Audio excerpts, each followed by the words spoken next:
Welcome back to the channel. Today I'll show you everything I know about drawing the nose, how I study, and my thought process when drawing. I'm going to break it down into simple steps that anyone can follow. So grab your pens, your tabs, your sketchbooks, and let's dive in. The first topic I'm going to be talking about is the simple nose structure. When I talk about simple nose structure, I'm usually referring to either a triangle, cone, or a diamond or kite shape.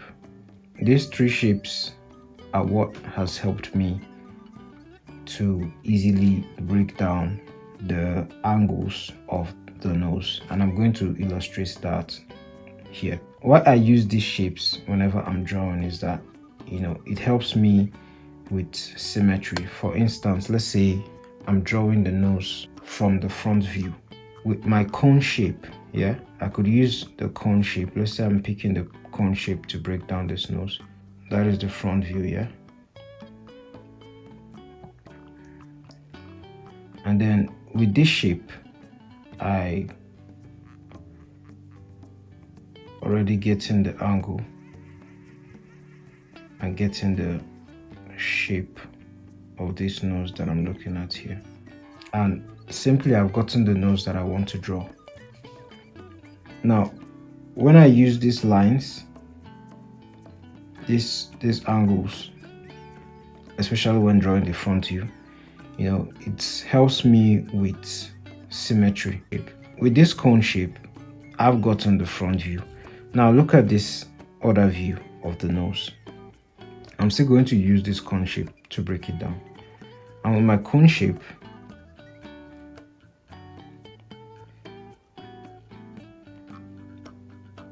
I have broken down the side view of the nose.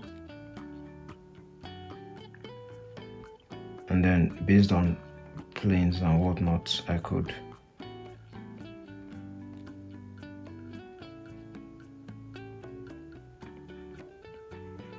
I could just apply my shade and whatnot. But the essential shape is this cone shape. And let's look at a different angle. So with this same cone shape, I look at this, I add a center line. So with this shape, I could achieve any angle, just this simple cone shape. Of course, the cone might have to be tweaked a little bit, but essentially the cone shape helps me with virtually any angle that my nose is. So I could draw a simple cone here, and I've achieved a bird's eye view of the nose. I've achieved a bird's eye view of the nose. With the cone shape, I'll achieve a top view of the nose.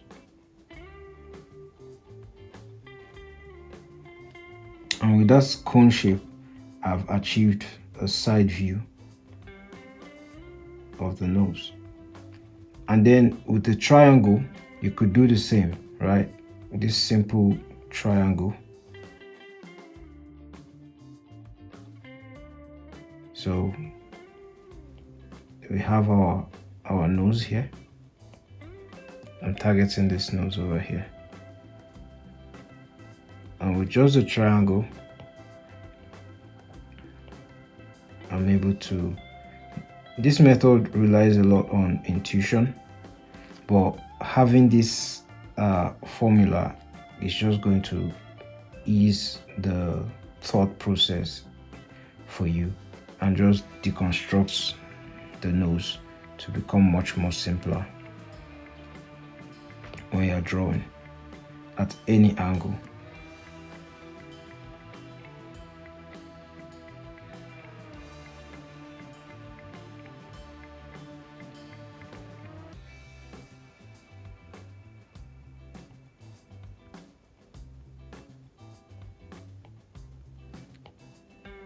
And another thing I would like to talk about is that when you are using these lines, one thing you can use is that you could try to apply a center line. A center line is going to aid you with maintaining the three-dimensional form of the nose, like to keep it in mind, so that you know that the nose isn't just a flat, like sticker like object. Even though, you know, when you color it, when you finally add colors, shadows and lighting, everything is going to pop out. But it also depends on the art style you are looking at. So when you are drawing a nose and you're using like your triangle, you can try to use a center line, and with this center line you can see that I've already gotten the shape, the form. I've achieved that 3D like effect of the nose, and it's going to also help with my shadowing, like if I'm applying hatches, hatching lines and whatnot. So yeah, hopefully that helps. The next one is the diamond shape. Now the diamond shape is also very cool because let's look at this. Let's look at the nose in different angles. Let me look for another picture. I can't find any.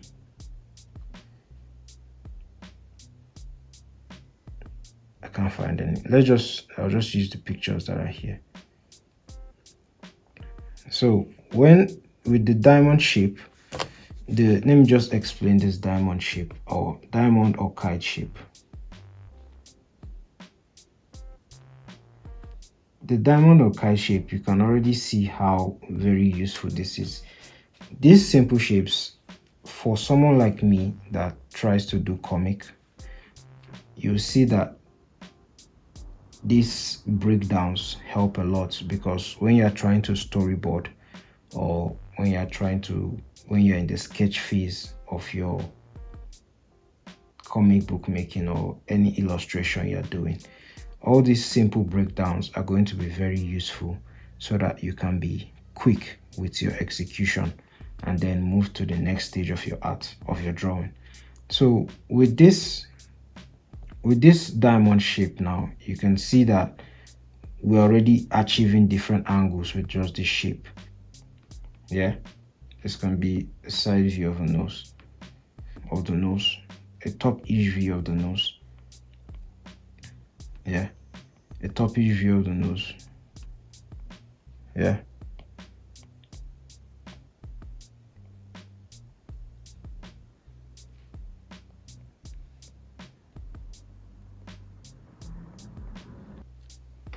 when I'm approaching drawing the face in different angles and I have to draw the nose, I'm going to use a simple plane. I'm going to draw the plane of the face. This is the face in 3/4 angle. Whenever you're drawing it, I'm going to have my center line. I'm going to have divide it into thirds. So this is my brow line over here, and this is where my nose will end. And since we're focusing on the nose, you know, so let's say I'm doing my diamond shape, and with my diamond shape I'm achieving this angle of the nose. That's my brown color. I'm achieving this angle, and this could be like my shadow. Yeah, the front view, and then get my thirds.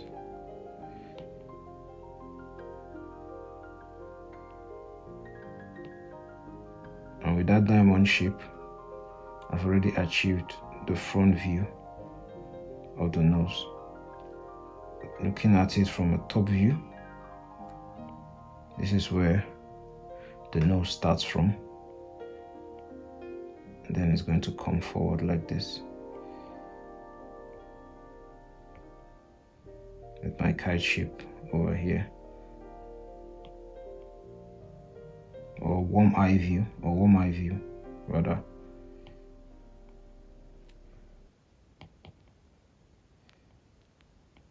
And then my angle. So you can see how I've used a triangle to deconstruct is going to be my mouth. Use the triangle to simplify how to draw the nose in different angles. Let's just do one more view over here.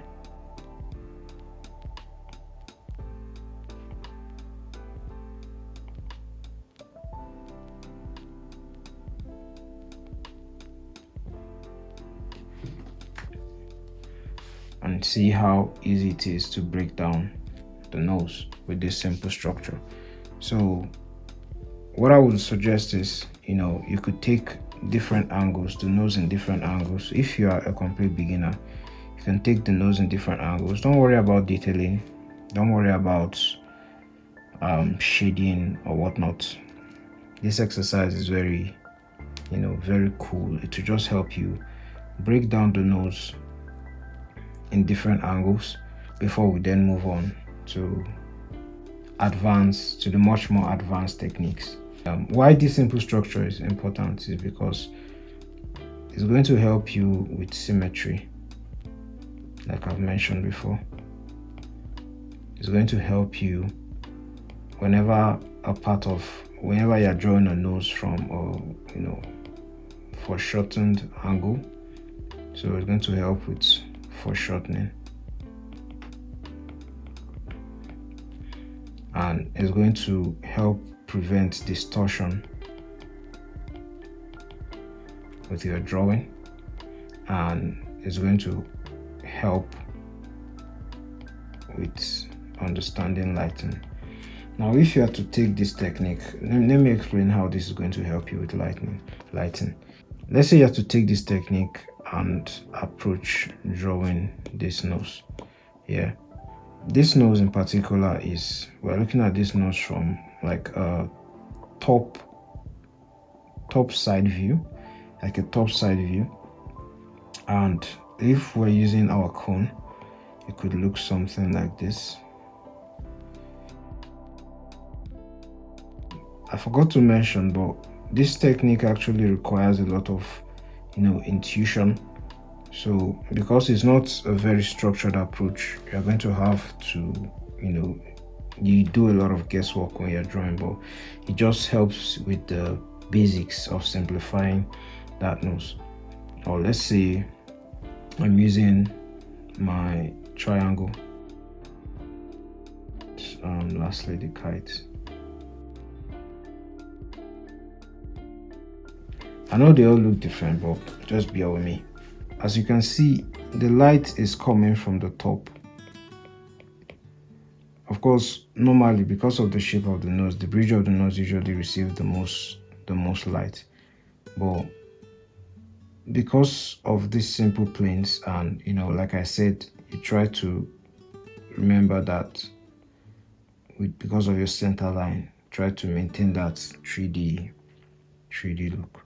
When you get lighting like this, because we have planes, like for instance now, these 3 planes, this 1 2 3 4, these 4 planes, yeah, it will be easy to understand, and the oversimplification, it will be easy to understand where light is coming from, especially if we're trying to stylize it. So it's going to be easy to understand how to place the direction of the light. Yeah, you can see that the light is hitting this plane much more, and it will just be easy to break down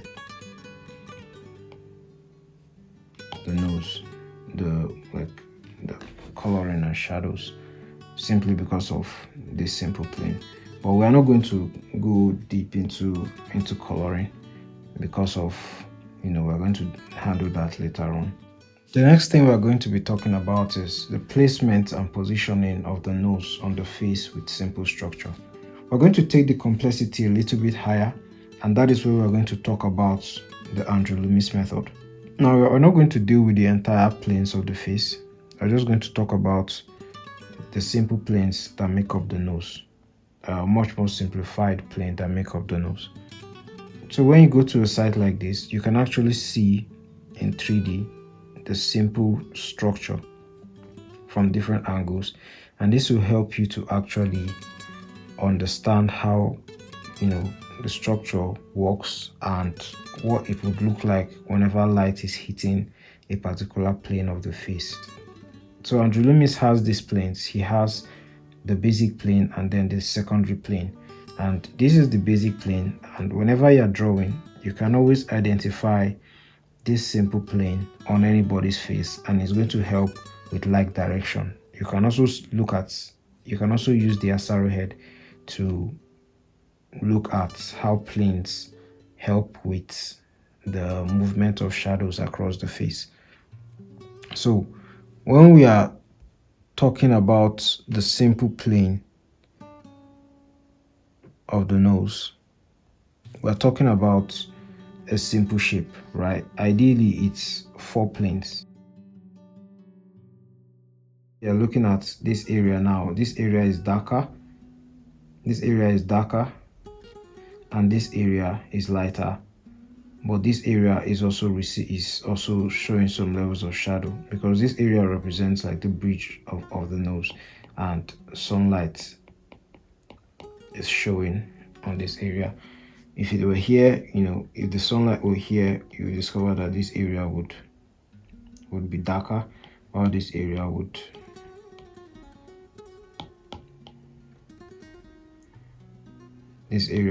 receive a little bit more darkness, but it will be brighter. So the things about planes is that it just breaks down complex forms into much more simple. It's like a low poly rendering of the human face, so it just simplifies everything. So this plane right here is what is going to help with the positioning of the nose on the face, and it is basically the simple structure. The exercise I will do in cases like this is I'll try to draw the head, but I'll focus more on the nose, and the goal here is to try to remind myself of this shape and these angles, how they look, and it will help me interpret that to real photos whenever I'm looking at them. So I'm just going to draw this simplified.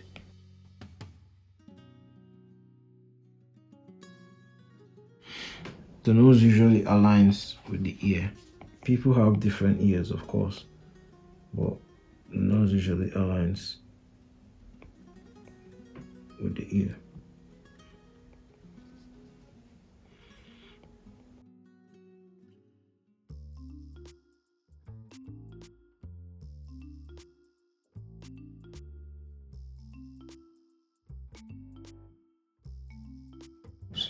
In different angles. So I look at structures like this, 3D structures like this, and I use that to get the basic, a much more defined structure of the nose with more planes.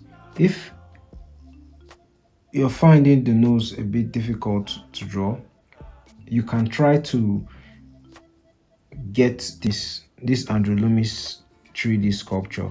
It's going to help you break down the face, and you discover that once you figure out how to draw this structure of the face, you can also apply it. It will help with the simple positioning of the nose and any other facial feature that you're dealing with.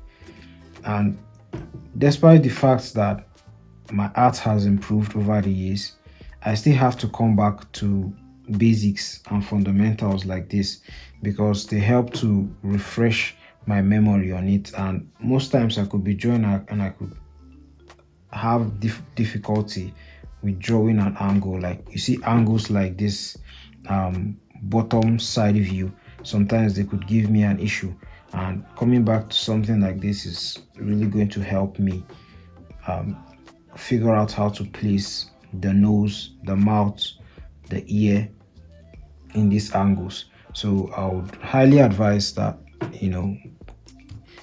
you learn this basic, or at least memorize this basic placement and positioning of the nose.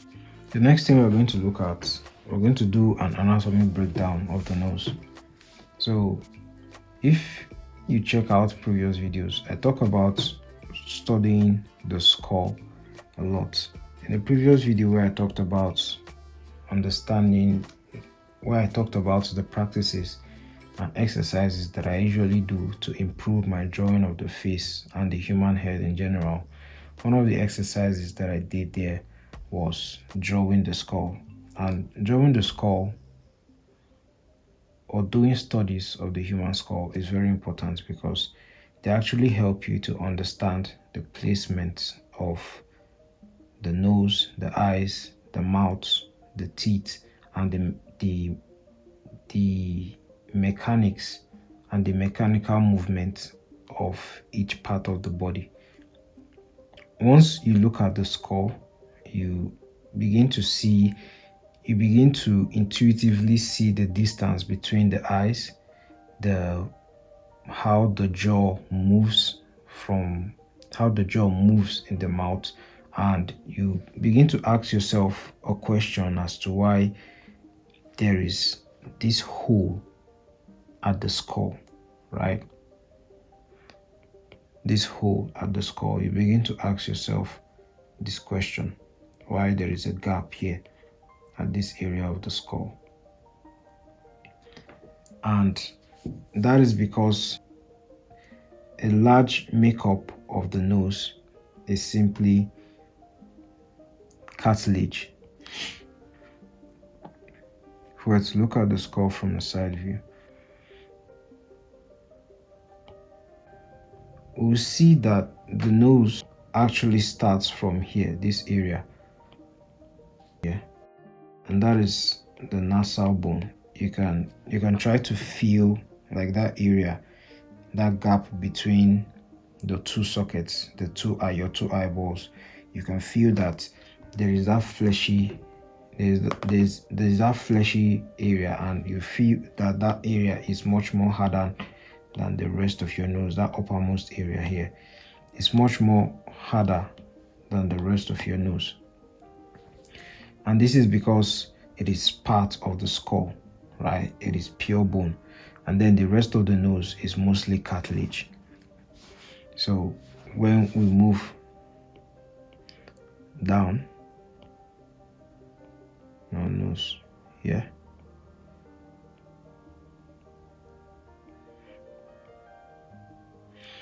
we'll discover that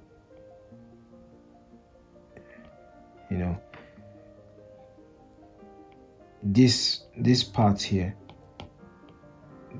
here is mostly cartilage. When we look at the normal nose, you see that nose is divided into sections. The first section is the nasal bone. This top area over here, there's a gap over the nose. It's usually referred to as the keystone area.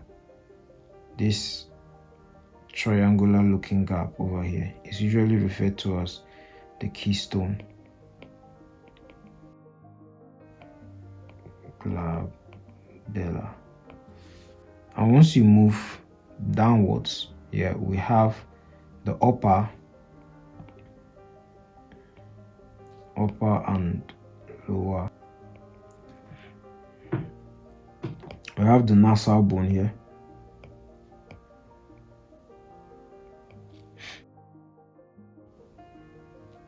this area here is the upper cartilage, and this area here is the lower cartilage. Have the wings.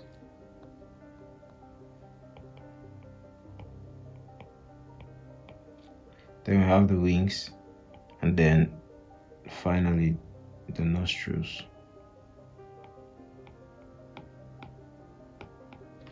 Then we have the wings and nostrils. Rather than memorizing these anatomical features, what you simply need to understand is planes. Yeah, so I'm going to bring back the planes of the nose again. Now look at this here. Instead of memorizing the nasal bone and all of those complex names, it is just simple to understand the planes, right? And this is going to help you to be able to draw any single nose you see, because in as much as we may have and we may look different as humans, and we may have, you know, different types of nose, broad nose, pug nose, Nubian nose, whatever type of nose you may have, when you break everything down, you're going to see that everybody has the same anatomical features, right?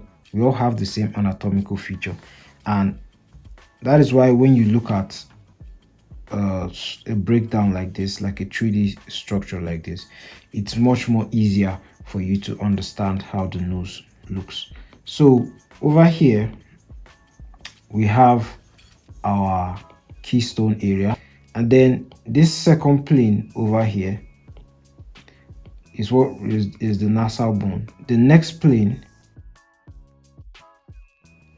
represents the upper cartilage, and then this plane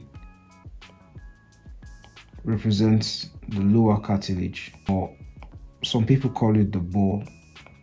Not some people, we all call it the ball of the nose. This lower plane over here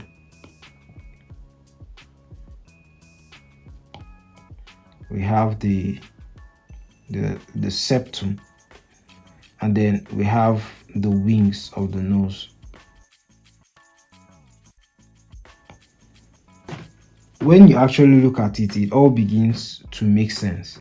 When you look at a real nose like this, you begin to see all these areas of the nose.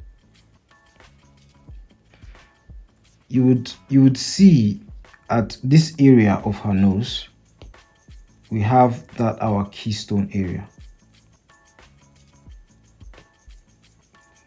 We have that keystone area.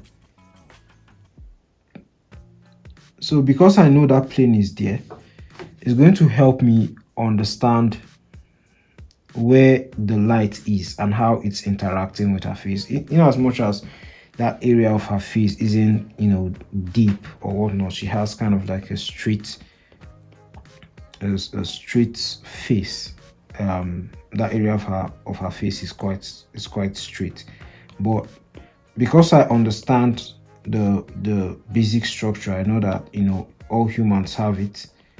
I know that this is the keystone area, and I know that I can understand the lighting situation and the shadow situation of that part of her face. And then you can see that there is a bit of a curve. There's a bit of a curve like this at this area of her nose. I exaggerated it. There's this kind of curve at this area of her nose, that bump at the area of her nose. That is the nasal bone. Yeah, that is the nasal bone. That is the nasal bone, and that is one plane. Yeah, and then this bridge of her nose around this area is our upper cartilage. Yeah, you see that.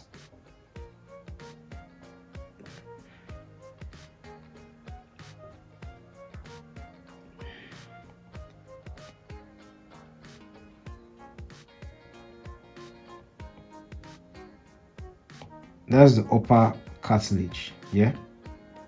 And then this last area over here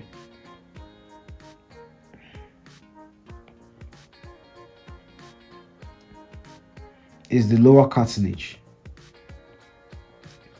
And because I understand it, whenever I'm trying to color or paint, it becomes much more easier for me to break it down and observe these features. This doesn't look hard for me anymore. Because I understand the makeup, the anatomical makeup or structural makeup of the nose, it makes things easier. And then, you know, we have our two wings, which I personally think is an overly dignified term for something that brings out mucus. But anyways, we have our ball, lower cartilage, and you know, the wings of the nose, and then our philtrum over here. You can see how the structure has just helped me to break down his nose so very easily. The angles are much more easier for me to tackle. Yeah, I didn't talk about this plane over here. This plane over here is the maxilla. Yeah, whenever I'm doing studies, I could just do a structure study of the nose, so I could get a person's nose and then, you know, put this structure on it. Let me just do it.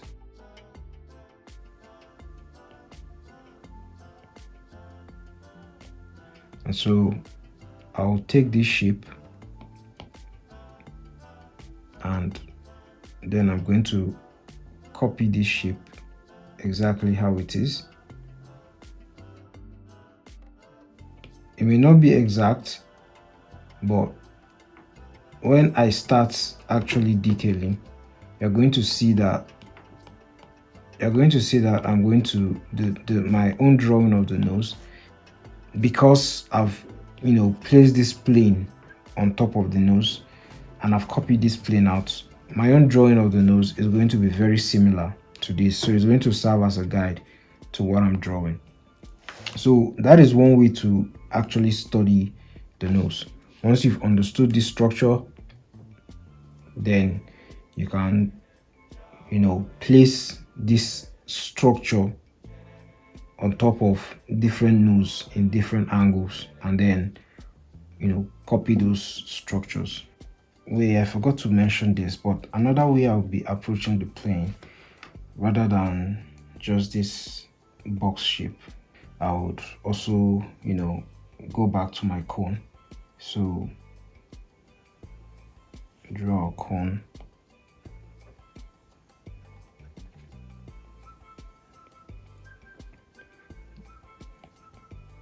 And then we'll have our ball.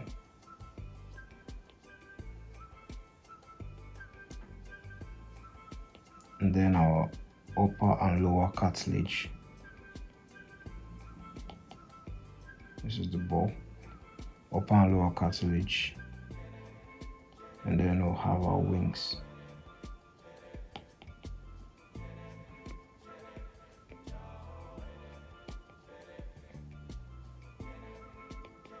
And then our keystone plane.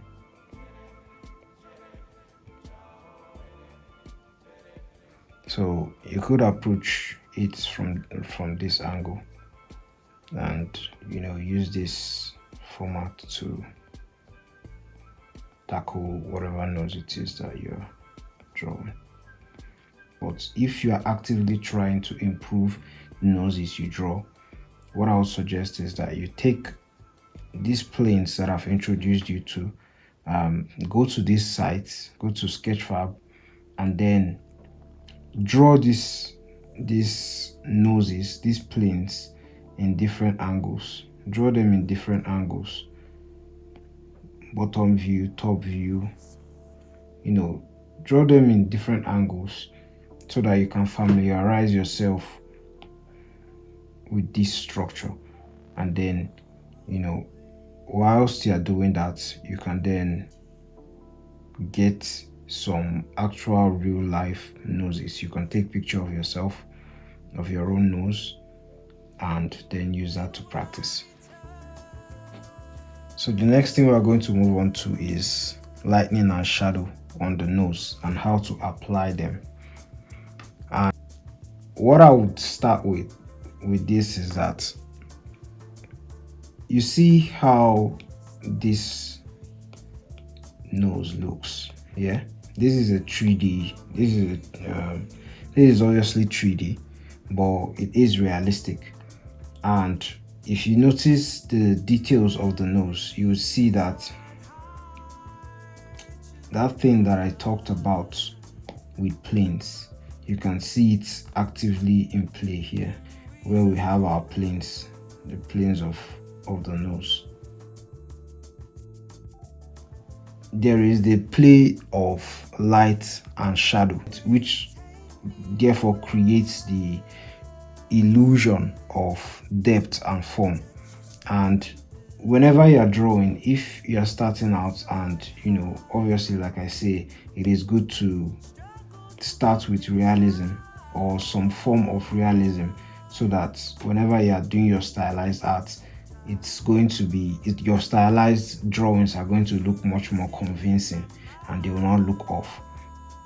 You can obviously see, if you go back and look at the planes, you can obviously see how easy it would be to break down the shadows. You can see that there is the heavy shadows on this side, on this bottom area, and then there's a lighter shadows on this maxilla area, on this maxilla area, and then the highlight is mostly found at the bridge of the nose. Now all this happens when we are looking at it from a top-down lighting. So over here I have 3 lighting. I have the top-down lighting over here, I have the side lighting over here, and I have the bottom up lighting, as I will call it, the bottom up lighting over here. And these 3 different lightings, when you understand the basics of those planes that I just showed you, you would see how easy it would be whenever you get a reference image and you're trying to approach any sort of dramatic lighting. It would be much more easier for you to color those lighting, like to apply light and shadow to those lighting. And whenever you're rendering with references, or whenever you're rendering a nose in general, you need to think like a sculptor. And if you're familiar with any sculptor in general, or any 3D sculptor, digital 3D sculptor, you see that what they do whenever they are sculpting is that they are basically chipping away or adding materials to create the form, either the form of an arm or the form of any body part. The planes are going to simplify the colors for you. This nose looks okay, but it lacks form. This plane on the nose has shadow, and so I'm going to apply that shadow over here. I see that this edge of the nose also has another subtle shadow, and I'm going to apply that shadow on that area of the nose as well. The shadow isn't much because of the direction of the lighting, but it's still there, it still exists, and that's where values comes to play. Because if you don't understand values, it's not going to be easy for you to create an artwork that that is properly solid, with good interaction of shadows and light. That is by the way. Anyways, what I personally think about coloring is that before you start learning colors, it's usually better to understand values first. Moving on to this, I'm going to pick a mid-tone. Just quick tip, if you want, whenever you want to try and check your values, there's this trick I learned where you could just fill your layer with black and then change the layer mode to saturation and color, and then you can check your values with that to see how good it's looking. And then I'm just going to quickly add my highlights.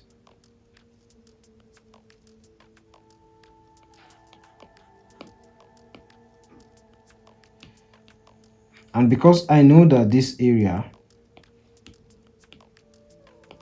of the nose, this ball area of the nose, usually has more light. It's the highest part of the nose, so that's why it receives more light. If you look at the nose from the face from a side view, yeah, you see that the reason this area of the face usually has more shadow is because whenever light is hitting the face, the forehead usually catches the light, and because the forehead is on top, it's usually brighter. You can see that here. You can see that here, over here. The forehead catches more light, and because this is facing downward, right, it doesn't catch it. Is the shadow here, and then you see the bridge of the nose over here, where the nasal bone or whatever is, it catches light as well. And then usually in most people's nose, the ball of the nose, this lower cartilage over here, catches more light because it sits just a little bit higher than the bridge of the nose. Yeah, and you can see in somewhere like this, there's this bevel like effect on the nose because it's obviously sculpted and in 3D. So, and that is what I'm going to apply that little bit of highlight on the nose here. There's the bounce light. There's this little bit of light in this area over here, just like this. Yeah, and that is what is called the bounce light. I hope I got that correct. Bounce light is basically, I have this sphere over here, and because the light is not just coming on the sphere directly, it's also coming on these areas. And so whenever that light hits another surface, yeah, and the surface around happens to be both his skin and this surface around here, around this 3D environment, the light usually hits the environment and then it bounces to the surface of the character. And that is what bounce light is all about. I didn't explain it very eloquently there, but I hope you understand what I mean. So there's that light, and then I'm going to add it to make the nose a little bit more convincing. With the side lighting of a character, what you notice is that, so the light is coming from this direction. So I would always advise that whatever you're drawing, if you are not fully confident in yourself or you're having issues, don't just try to guess, right? There are resources online, there are materials. Just use references. Just use references rather than creating bad art. Just use references. So with this light now, I'm doing a study like this. It's going to show me where lighting is, and whenever I'm trying to create a dramatic effect or a scene, it is going to make my drawing of the nose or my drawing of my character much more solid. So right here we have a side lighting, yeah, and with this side lighting, you're seeing that, I don't know, in a previous video I talked about outline, yeah, and how there are things such as line weight. And with line weights, whenever you're inking, for instance, and let's say you're inking this nose now, rather than putting outline over here, right, the outline is over here because that is the area that the shadow is most strongest, and most comic book artists would put this hatching effect here and here as well. So, and they will just leave this nose over here. They'll just leave, even though we know that there is a plane at this side of the nose.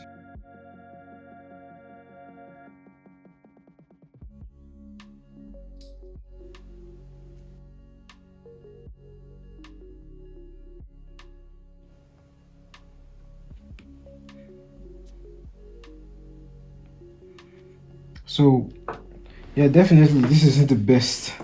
This isn't the best coloring, but it's going to take a bit more time to properly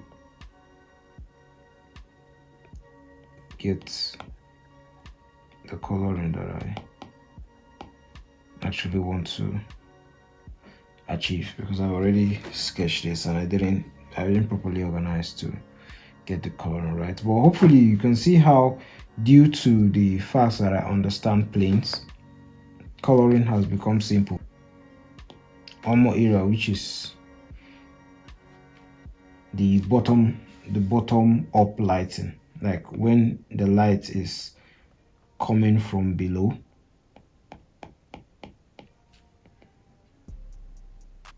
And the light is coming from below, and usually when we see lighting like this, it creates a very eerie and a distorted effect, because the shadows, rather than casting downwards, they are casting upwards.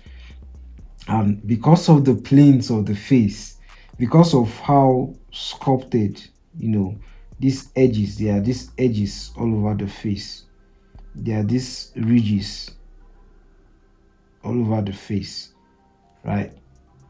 These planes, all these planes are the areas that will have the shadows, while the reverse will be the case, if we look at it in relation to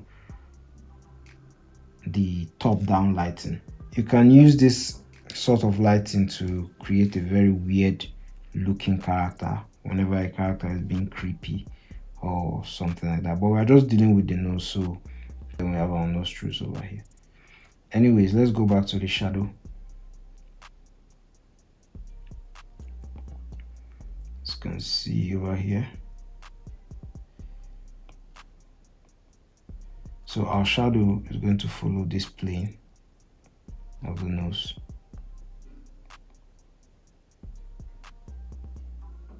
Going to cover around that ball area of the nose. You see, because this area, you're wondering where this bounce is coming from, right? You see, because the light is hitting this area, right?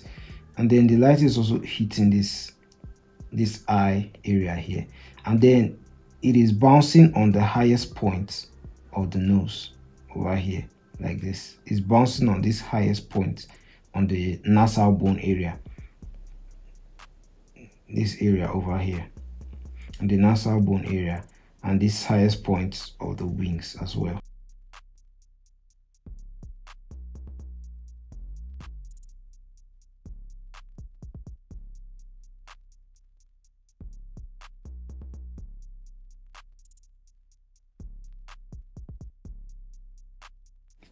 I use this sketch. You can get this software. It's free, at least as of this moment it's free. And whenever I'm doing my comic and I need help with lighting,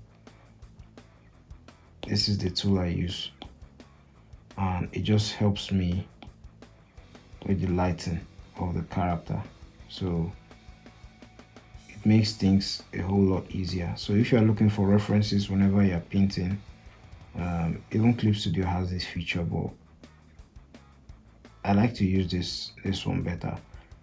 You'll be able to get relatively accurate shadows whenever you're working. That's it for shadows. Whenever I'm painting the nose, right, the first thing I'll do is I'll apply my flat. This is after I've sketched, and then the next thing is that I'll block out the shadows. I'll apply like the lighting, like applying the lighting, so that I can then easily blend it, so that I'll then see how it is in raw form. Like this painting, for instance, now, it's not the most refined or final form of how like the painting that I'll do of this nose is going to be. I'm obviously going to refine it and then Like after I've applied this base and the shadows, I've blocked out the shadows, and then I've applied this little lighting, I'm going to then, render it, add more rendering. I'm going to render it more, and rendering is going to involve me refining the edges, adding texture, finally applying highlights. This is how I approach virtually every painting that I do, but whenever I'm painting the nose or applying shadows, this is what I do. And I'm going to do some practice exercises or some studies of some noses, and you're going to see how I practically apply these steps whenever I'm working.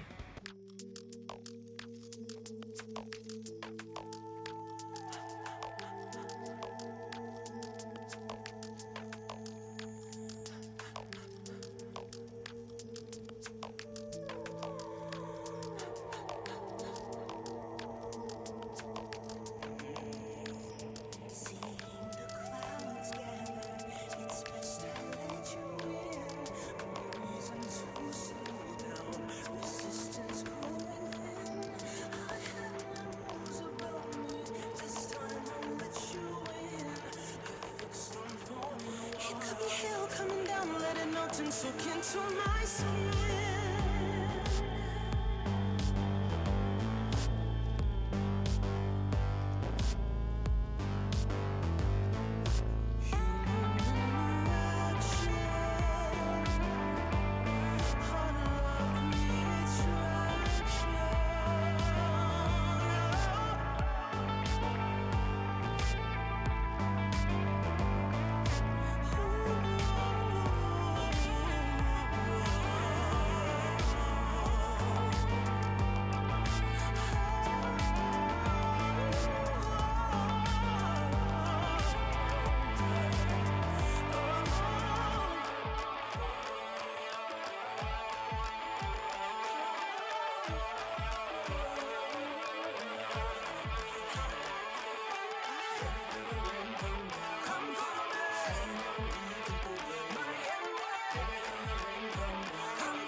Thoughts of you in my mind. I wonder all the time, when will I see you again? I want to run away to you. Alright, so once you've understood the structure of the nose, you can then begin to have a little bit more fun with stylized art, because the basic foundations have been laid. So building on top of that and experimenting and bending the rules of that original structure is going to be much more easier. Stylization, in my opinion, is something that comes with practice, and stylization, in my opinion, is just simplification. Whenever you are drawing a nose and you know exactly how a nose looks, but you know the exact structure of a nose, but you just prefer to do something that is called reductions and just draw the nose either like this, just draw the bridge of the nose and then draw the nostrils. Or you could decide to draw the nose, add, like, play with the the ball part of the nose, and then add the nostrils, and then one of the wings of the nose, and then maybe add something like this. That could be your own art style. And also, you should remember that whenever you're drawing the nose can add character. It can also add character. So whenever we see a silhouette or a profile view, it will be easy to differentiate one character from the other, because some people's nose could be like this, and some people's nose could just be soft, and some people's nose could, some people could have pug noses like this. But it's just important to know that, and whenever you're doing stylizations or reductions, some people they could just decide to just put the sides of the nose and then the nostrils, and then if they are painting, they could just add a little bit more detail, but they just simplify the nose like this. So there are various ways you could simplify the nose, but with practice and the more you draw, the better you will be at finding your own art style whenever you're drawing or painting. Now, when I actually started doing a little bit of stylization in my work, one of my favorite artists that I like to look at, like the style that I copied, was Mavis Ruiz. And the reason I like Mavis Ruiz is because her art, it's kind of like a copy of either the Asaro head or the planes of the face. It's real. Like when you study her work, either you're copy painting directly or putting it side by side along the reference you want to paint, it will make you easily understand like the reference you are looking at, and see how she simplifies the planes of the face, like the jaws, the mouth. She just breaks everything down into simple shapes, and it's just so simple to approach and draw. Another artist I really like that does this is Mazarat. He uses a lot of planes, and he just makes, and apart from it just making things like making things simpler to understand, or like it being a much more simplified style, it is like it has a very cool connection with structure. Right, it has a cool connection with structure, and it's just fun to draw. It's like you're painting with Legos. So when I was doing, there was a time I was doing a series of paintings, and I was trying to like improve. And if you check my previous paintings that I did, I obviously understood structure. But I was still not satisfied with the style that I was using to paint. And then I actually came across like Mavis Ruiz, and that was when I actually started adding a bit of, I started adding more planes with the paintings I did. I played with it a lot, and I would say, quote unquote, I formed my own style. Like it's not exactly similar to hers, but you can see one thing I really enjoyed was like the way she did the nose. She just made it a simple plane, and then she added the nostrils. There was no much like complexity with it. And then her highlights, the way I approached my own highlights, I copied that from Maserat, because he had these dynamic lines across the faces and the bodies of his character to create very unique textures. So whenever you just look at her works, the way she draws, she just uses simple planes to just approach the nose, and it just helped me to find my own art style. So looking at works like this could really help you with simplification if you are painting. It's just so cool to look at. Like it looks simple, but ideally, like, you need to understand the structure of the human head and face so that you can properly mimic her style. You may like mimic it and get it correctly first time try, but to really understand it when it comes to looking at other references, like new references of a face that, let's say, you want to paint, like understanding basic structure is going to really, help you with that.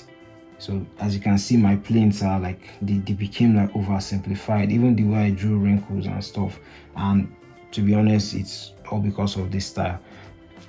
So that is one thing about simplification and stylization that I will tell you about. When I like draw comics, I do have a group of artists that I try to reference a lot, that I try to copy like their art style, or copy some parts of their art style, how they approach their illustrations. I try to copy it and add it into my own.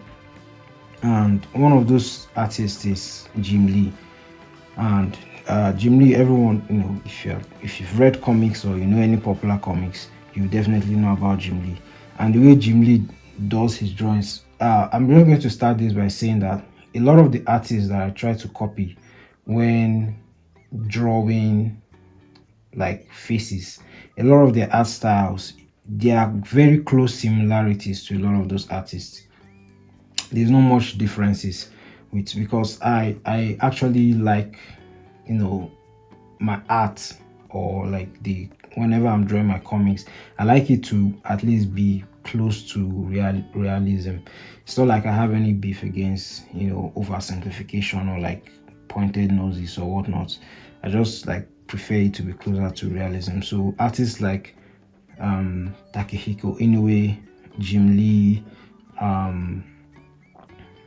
guys like Gary Frank, and Boichi, like all these guys that their art style is quite close to realism. I do enjoy their art style.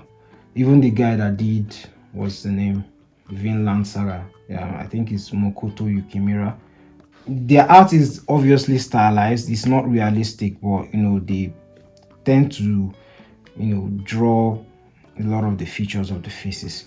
So like with this nose now, one quick fun study to you can do with like all these artists is that you could take their works and kind of study them to improve your own drawing.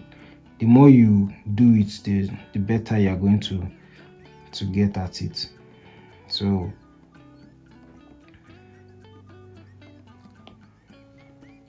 like Wonder Woman's face now, like our focus is obviously the nose, so just going to quickly try and get, and now you can see that his nose, the way he draws his nose, it's very pointed. The nose is like, if we are drawing it realistically now, he's just simplifying this lower plane of the nose, that underside of the nose, by just drawing a line across, and then the color is just added a shadow at the top there to just make the wings of the nose, to just make it to be formed. But if you was drawing it a little bit more realistically, it will probably be something like this.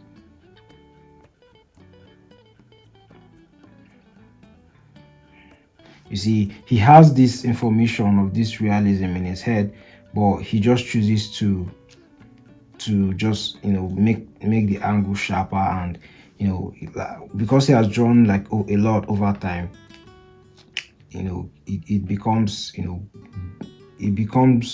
his art style and how he approaches drawing the nose in this style. So what I would personally do if I'm studying is that I'll draw this nose like the way he draws his noses in different angles. And what that means is that I'm going to take different drawings.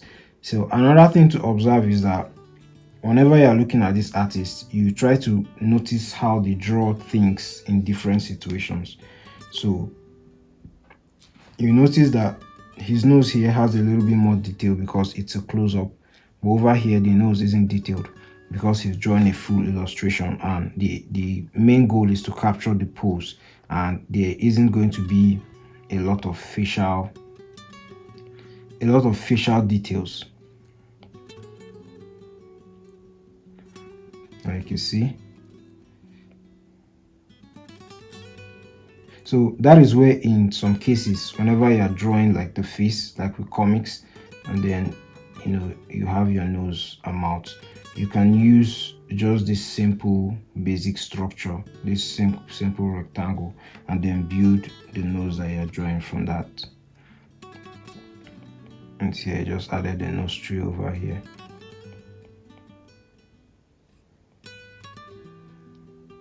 Then he added this, and that's his nose. And then just a little bit of hatches. I should have worked on Clip Studio Paint. But I'm here, so I'm just going to do it. It doesn't have to be very detailed. The aim is just to your studies could be as rough as possible. The aim is just to understand how he approaches drawing. You can see the resemblance between this nose that he did here and this nose that he did here. So I'm just going to quickly study it. If you are having difficulties with the angle, you could just simply draw that basic structure of the nose that I told you guys about, and everything will just be simplified for you.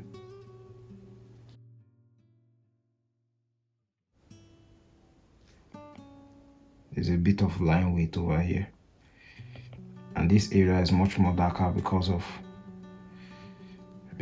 the direction of the light. Another thing I do enjoy is the hatches, man. Like, his hatches are so good.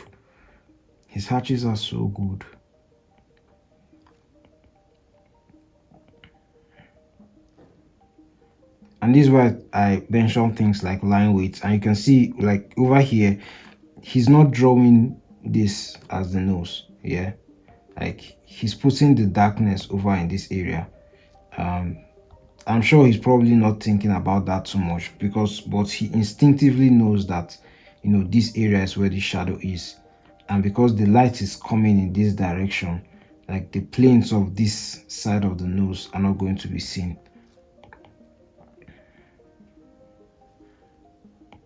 So he always has these hatches. So now the reason why you could make an argument that he puts hatches over here is that because the light is coming in this direction, right? This plane, there's this plane over here, the nose, the plane of the nose over here is overlapping, right? It's overlapping this area, so the light is hitting this area, this part of the nose, so it's going to create a shadow. What do they call it? A cast shadow. It's going to create a cast shadow over this part of the nose here. And when you break down realism and you understand it, you're going to understand why this artist, this masterfully skilled artist, make these artistic choices whenever they are drawing. And then you're going to decide for yourself whether you're going to make those decisions, or whether you're just going to add a strong shadow over here, or just fill it with black. So it all comes down to your decision. So over here we have like a top view, like on a bottom view, like we're looking up. So direction of the face is like this. Eyes is facing a bit like this, and then we have angle of the nose like this. See how I've simplified this pose, and I can easily study it just by like understanding the breakdown of his nose, of the nose. And it's obviously it's a very rough sketch, but once I do sketches like this over and over and over and over and over again, it makes it whatever information I want to learn or I want to get. Let's say I'm drawing my character in this. Let's say I'm drawing my character in this angle, right? Superman with a cool pose, and I've looked at this big shape right now, and I want to draw the nose. One mistake I usually made when I was drawing earlier was that, and I do still fall into that trap a lot these days, is that I zoom into the nose. Like whenever I'm making a big illustration, like it is like a splash page, I zoom into the nose that I'm drawing, and I start detailing the nose and adding a lot of hatches. But when you study artists like this, you also see the decisions they make. There are times they pick their moments. There are times when you can add details as much as you want, and there are times when you don't. But that is his own artistic choice. Now, a different artist could make a different artistic choice. A different artist, because you could see, like with the colorist now, the colorist added a cast shadow over here, like over here. So a different artist now could, it could be time or like whatever, maybe he just wants to get it over with. But a different artist could probably add hatching lines and cross hatching lines over these parts that you're seeing shadows. Someone like Inoue now, like this area of his face, like let's say this nose, let's say this is his nose, yeah, and so this is his nose, and we have this. Most times, someone like Inoue now, this isn't how Inoue draws his nose, but Inoue now could decide that, okay, there is shadow on this part of his face, right? There's shadow on this part of his face, and what he could do is that he could begin adding like strong hatch lines over here, and then he could add like little shadow hatches over here like this for his character. And Jason Fabok do that as well. I said Jason Fabok. David Finch, he uses a lot of darks, so David Finch could just decide to like fill this area with dark color, like which is a bit quite different from what Jim Lee has done over here. So as you can see here with the side view of his nose, he makes his noses, sorry about that, there's a trailer passing. He makes his noses quite sharp, and he always adds that plane that you can see that same plane in like his lower plane over here. That line that represents his lower plane, he adds that in virtually every angle of the nose. So you could study how a character, if you are drawing majorly black characters, or if you are drawing majorly Asian characters, you could pick if you are trying to imitate an artist, you could study how he draws different races, or how he approaches like different characters from with different unique features. So here is a view of how he draws like direct top view.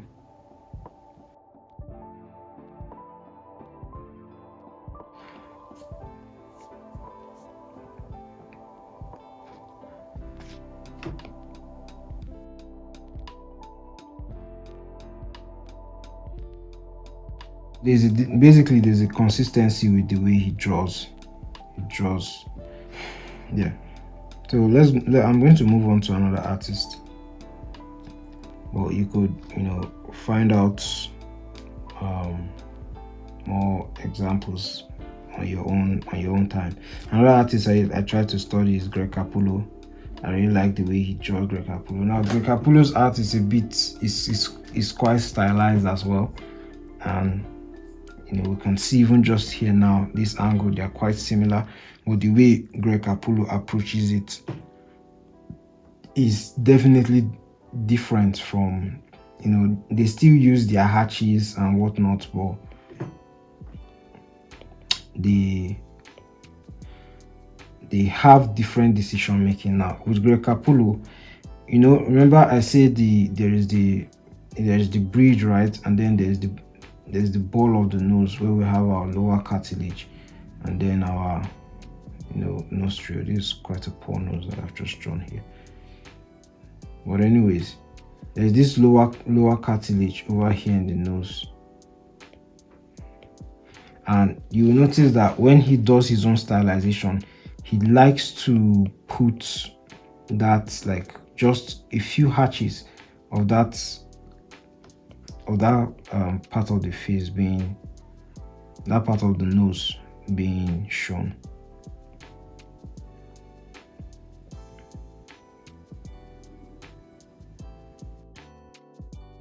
He just draws these hatches, and most times he'll just put these zigzag lines at the end to just, you know, let you know that, to just imply that, hey, this is what I'm trying to do here. You won't think about that when you're looking at it. I mean, it's just a fun art to look at, but, and you can see with his shadows, he uses, you know, he uses his blacks.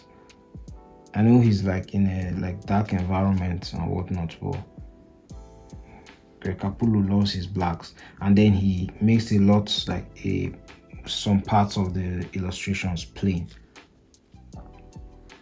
There's another nose, and you can see this is a different character.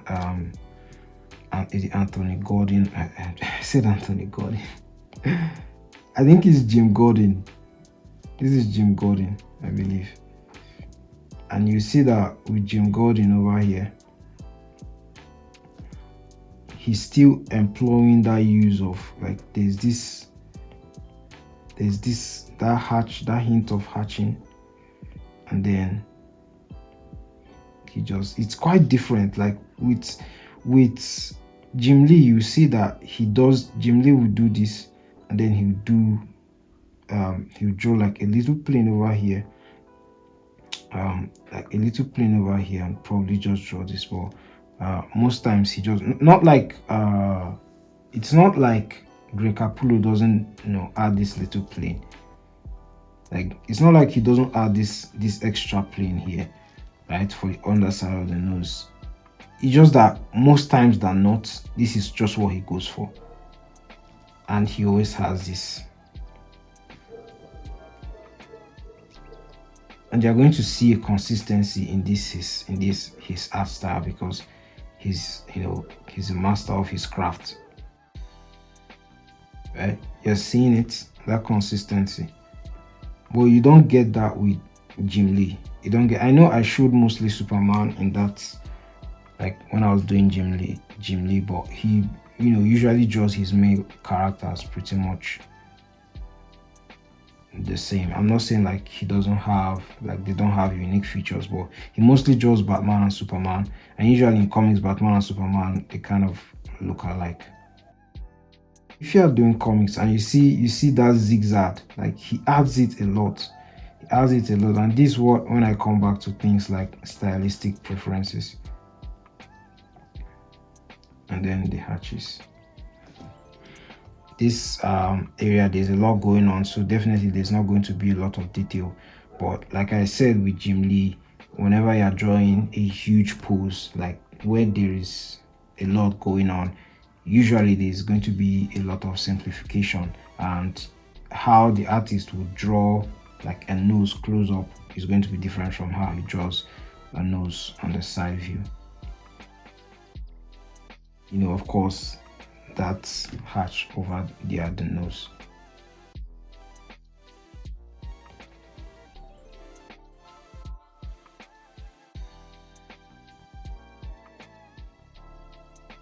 Is that, sorry, I'm just going to do one more for the ball of the nose. Look, another artist I actually enjoy is Artgem, right? And Artgem's art style is much more manga stylish. I don't want to say manga stylish. He draws realistically a lot too, or at least, well, I call it a bit semi-realistically, but they look quite realistic Well, whenever he's doing all these illustrations, that he adds his Copic markers and whatnot, you you begin to see a little bit of simplification with the nose that he draws.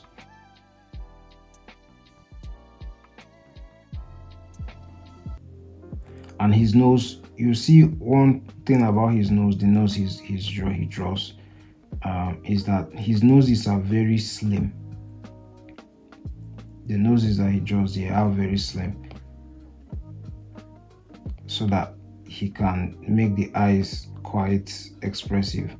And the way he draws, sometimes he could like he's so good, sometimes he could push the stylization, like he could dial it up to 11, or he could just like let's say there's a range or a rate, or let's call it a meter for stylization, where we have realism and like we have like the ultimate stylization, like we're talking about probably SpongeBob level cartooning. And he can switch the ranges from over here to over here to like SpongeBob, Squidward, Rick and Morty levels. Like he could push it to these levels, or he could just leave it at like a 5 here, or he could dial it up to a 10 here. And that's one cool thing about being a like understanding, like what I call it, realism, and how to push and manipulate the styles that you're working on. Like this painting is a bit realistic, right? It's a bit realistic. Like we obviously know it's stylized, but it is a bit realistic. Then he uses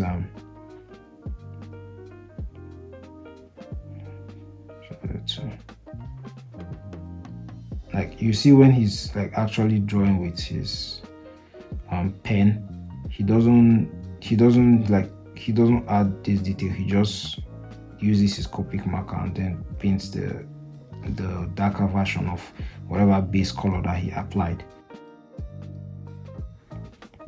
And it is good to understand the way they draw like these facial features of different genders as well, because it's going to help okay, he draws the female's nose very slim, okay, he also draws the male's nose very slim, or no, he draws them much more rigid. And you're going to see that in another artist that I'm going to work on with Boichi.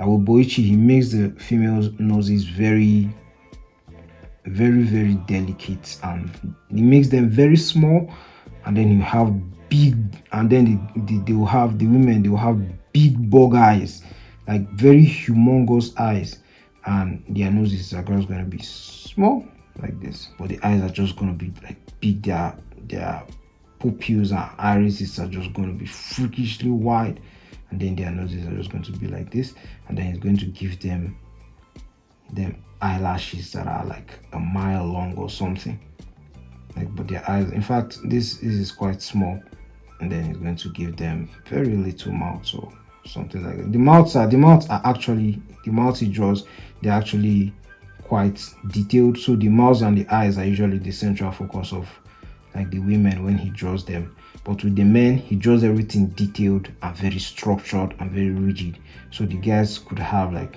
moderate eyes, then their nose could be like very normal and rigid, like a very hard guy, and then their mouths could be normal as well and quite detailed.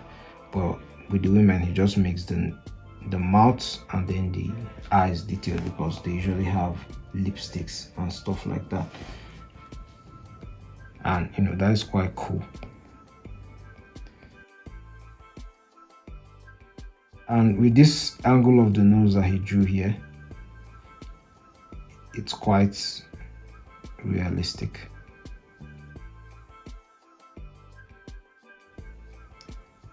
But it still screams his style.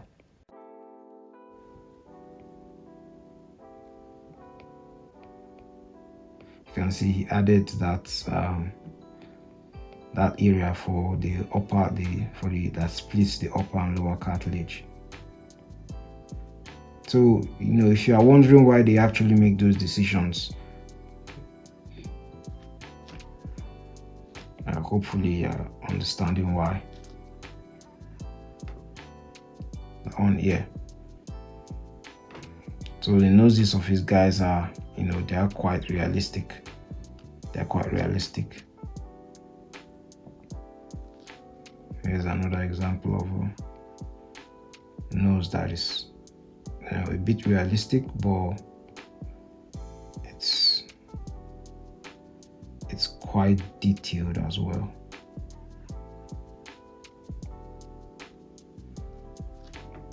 And continuity of that slim nose. And you can see how there's this gradation in like his jaw, like everything is so smooth. But if you don't know this breakdown of structures, you won't really notice like where to add those shapes and whatnot. The light is here in this area, and then you added the shadows. Now I'll do a bit of Boichi. Now, like I was saying with Boichi, his characters, you see how detailed his eyes are. Boichi gets the characters, right? He puts a big nose, where there's a big nose, and he makes it very evident. At least for the guys, he makes it very evident. Like if they have like a humongous armor tank of a nose, he's going to add it. Right, he's going to add the details of those nose. But when it comes to women, it's going to be, we don't need to do all that, just put a dot over here and then just put something like this. So as you see with this guy, he just did that. And whenever he does his noses, he adds a lot of detail, man. Whenever he does his noses, he tries to use these lines to add the form of the nose, right? He tries to add the form of the nose or the form of the entire face in general. So you see, unlike with Argem, I know this is a woman, let's pick a man. Unlike with Argem's already shading here, so he definitely is going to use gradations to add the forms, but he doesn't have any inked works here. I didn't save any. But with Boichi, what he does is that he's going to take a cylinder and he's going to add these lines. And his lines aren't always going to be like this. They're going to try to add texture. I know this is not the best example of it, but they are going to try to, they're going to add texture. So you can see he's trying to achieve the curve in this, the rocket launcher area of the nose. What is it called again? The wings of the nose. And when you look at things like this and you do studies, it kind of makes you get a sneak peek into the mind of these artists, even though you wouldn't want to know like the things that occupy the mind of Boichi as an artist, because it's quite raw. If you look at his art, you know what I'm talking about.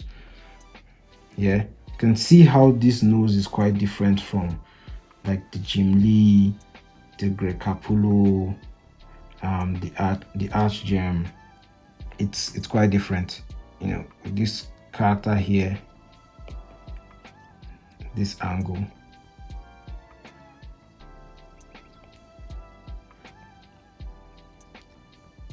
You can see, even though I screenshotted this from a small panel, he still managed to add the details, and you can see how much detail he adds to the nose, right? Like even at the maxilla area, he's adding the form, like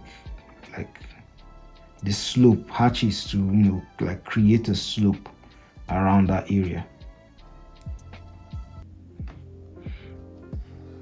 yeah, obviously this is a pretty boy, so she's going to be a little bit more cute and reserved. But I'm going to show you other panels of this character, and you're going to see that in relations to like the female characters that he draws, the noses are like the noses are quite detailed. The noses of male characters are quite detailed.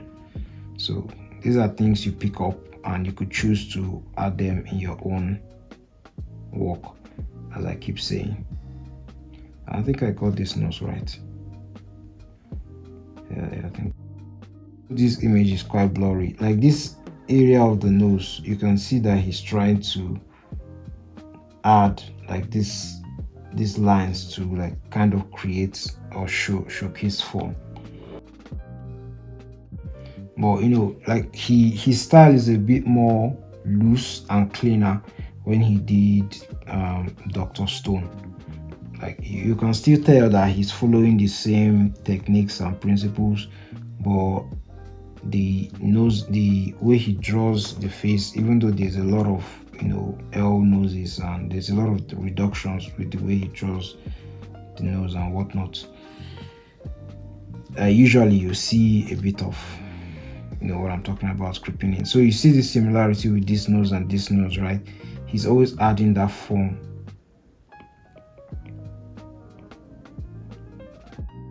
Nose, the side view that he did, it's quite different from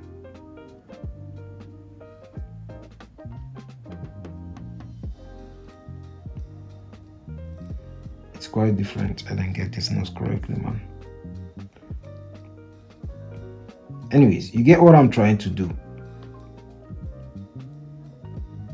I'm a bit tired. He gets this,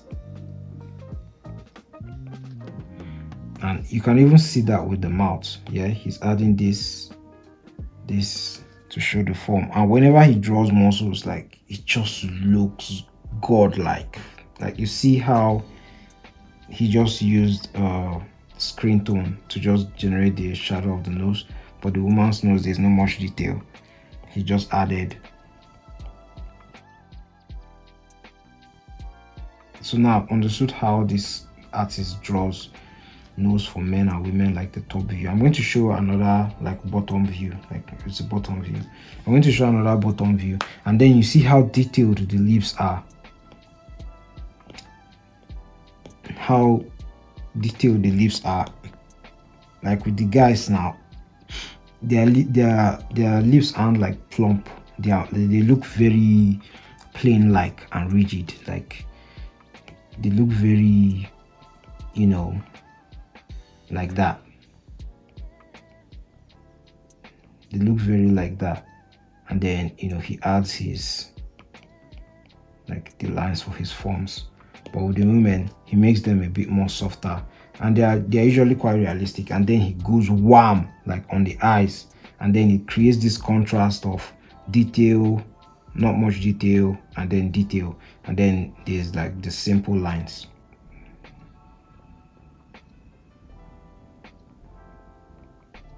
But you see how much different it is from this nose.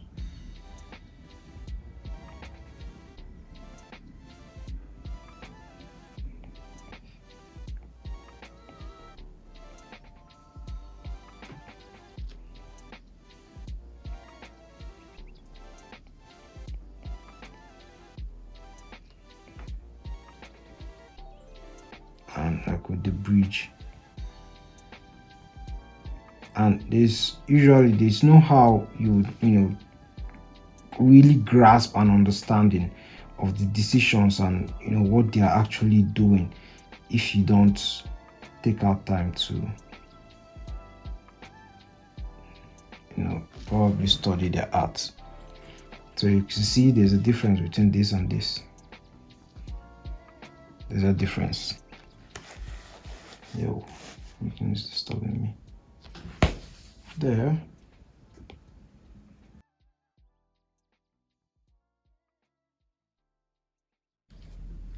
So now we're looking at another angle of this lady and the nose.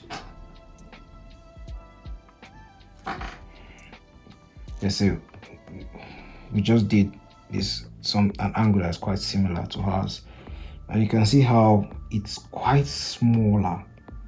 The noses are quite smaller.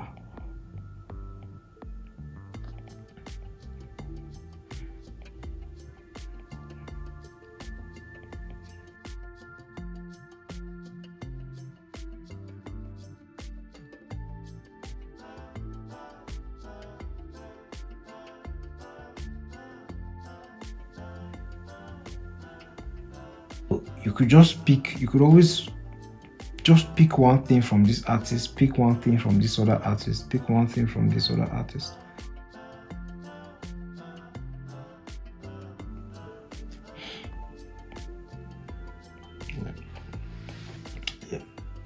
Yeah, you can see this again. Like, you see how detailed this is. I think this is a perfect illustration of what I meant. See how the eyes are big, the nose are just like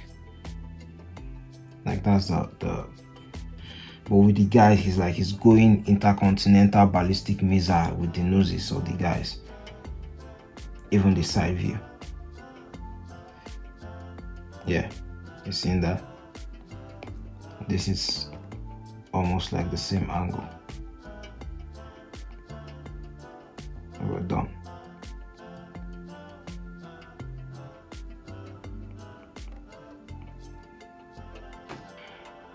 Like, just look at this, and look at this. Yeah, guys going ham on it. So I wanted to look at Gary Frank. Gary Frank is another, like, I like the way he draws noses too.